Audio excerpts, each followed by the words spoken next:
بسم اللہ الرحمن الرحیم۔ السلام علیکم۔ ایک مرتبہ رحمت دو عالم صلی اللہ علیہ وسلم اپنے صحابہ رضی اللہ تعالیٰ عنہم کے ہمراہ تشریف فرما تھے۔ آپ صلی اللہ علیہ وسلم نے پوچھا، سب سے اچھی عورت کون ہے؟ اس سوال کے جواب میں مختلف باتیں عرض کی گئی۔ حضرت علی رضی اللہ تعالیٰ عنہ نے جواب نہیں دیا بلکہ اٹھ کر گھر گئے اور حضرت فاطمہ سے پوچھا کہ حضور صلی اللہ علیہ وسلم یہ سوال فرما رہے ہیں کہ سب سے اچھی عورت کون ہے، تو اس سوال کا جواب آپ سے زیادہ بہتر کون دے سکتا ہے؟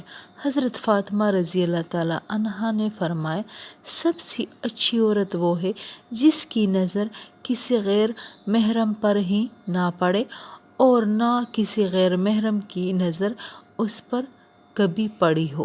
حضرت علی رضی اللہ تعالیٰ نے دربار رسالت میں جا کر یہ جواب عرض کیا۔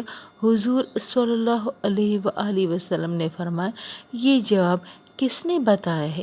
حضرت علی رضی اللہ تعالیٰ عنہ نے عرض کیا، آپ کی لخت جگر حضرت فاطمہ رضی اللہ تعالیٰ عنہ نے یہ جواب دیا ہے۔ یہ سن کر حضور صلی اللہ علیہ وسلم خوش ہو گئے کہ میری تربیت کام آئی، میرا خون رنگ لایا۔ پھر فرمایا، فاطمہ رضی اللہ تعالیٰ عنہ میرے بدن کا ٹکڑا ہے اور وہ وہی جواب دے گی جو میں دیتا ہوں۔